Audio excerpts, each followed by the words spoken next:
గుంటూరు మిర్చి, ఎందుకంటే ఏషియాలోనే గుంటూరు మిర్చికి ఒక ప్రత్యేకమైన స్థానం ఉంది. వెలగా సురేష్ గారు నారాకోడూరులో ఉన్నాం ఇప్పుడు మనం. ఈ మిర్చి ఎంత క్వాలిటీ వచ్చిందో చూద్దాం మనం. చూడండి, ఇది సురేష్ గారు ఏ వెరైటీ సార్ ఇది? 341 వెరైటీ. 341 అంటే ఈ 341లో ఉన్న స్పెషల్ ఏంటంటే రెగ్యులర్ గా మనం వాడుకునేటువంటి నిత్యం వాడుకునేటువంటి కూరల్లో ఈ వెరైటీ నెంబర్ 1. అంటే రంగు, రుచి, కారం 3 కూడా సమపాళ్లలో ఉండేటువంటి వెరైటీ ఈ 341 వెరైటీ.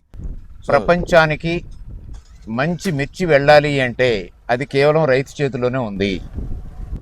అందులోనూ ఇంటిగ్రేటెడ్ పెస్ట్ మేనేజ్మెంట్లో అవసరమైతేనే కెమికల్స్ వాడేటువంటి సురేష్ గారు లాంటి వాళ్ళు ద్వారానే మానవాళికి మంచి మిర్చి పౌడర్ అందుతుంది. మన దేశంలో క్యాన్సర్ తక్కువ ఉండడానికి కారణం ఏంటంటే మన పోపు డబ్బానే. మన పోపు డబ్బాలో ఏముంటాయి? మిర్చి ఉంటాయి, మిరియాలు ఉంటాయి, సొంటి ఉంటాయి, పసుపు ఉంటుంది, అల్లం ఉంటుంది. సో దానివల్లనే మనకు క్యాన్సర్ లేకుండా 100 సంవత్సరాలు మన పూర్వీకులు హాస్పిటల్కి వెళ్లకుండా ఆరోగ్యంగా బ్రతకగలిగారు. ఎలా అంటే ఆరోగ్యానికి హార్మ్ఫుల్ లేనటువంటి మిర్చిని పండించాలనే కాన్సెప్ట్తో ఐపీఎం ఇంటిగ్రేటెడ్ పెస్ట్ మేనేజ్మెంట్లో సురేష్ గారు పంట పండిస్తారు. ఇక్కడ ఏ రకంగా ఇంత మంచి కాయ క్వాలిటీ తీయగలిగారు? నేను ఫర్టిలైజర్స్ మెయిన్ ముఖ్యంగా రంగు వచ్చడానికి కానీ మన పోషకాలకు సంబంధించి కానీ రుచిలో వాడతానండి. మెయిన్ నైమట్టి వాడతాను, మరి పిల్లి మెసరా చల్లుతాను.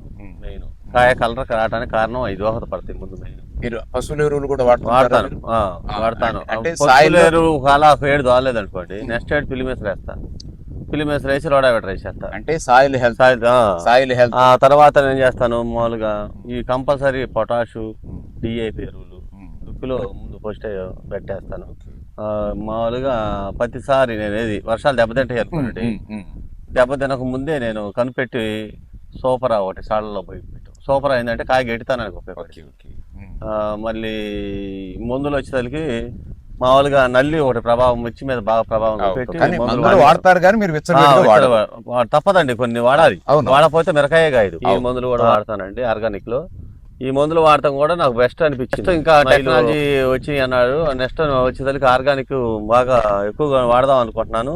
మామూలుగా పురుగు మందుల అవశేషాలు తక్కువగా వాడి జనానికి మామూలుగా ఎక్స్పోర్ట్ క్వాలిటీ వచ్చి నాకు కూడా గిట్టుబాటు అయ్యేటట్టు పౌడర్ తయారు చేసి మన ఎక్స్పోర్ట్ కూడా కాయలు కూడా సీడ్ అనుకోవడం ముఖ్యం. మెయిన్ ఆ సీడ్ కూడా ఏ దేశానికి ఏ అవసరమో, ఏ రాష్ట్రాలకు అయిపోతాయి చూసుకొని ఆ పౌడర్ తయారు చేద్దామన్నారు.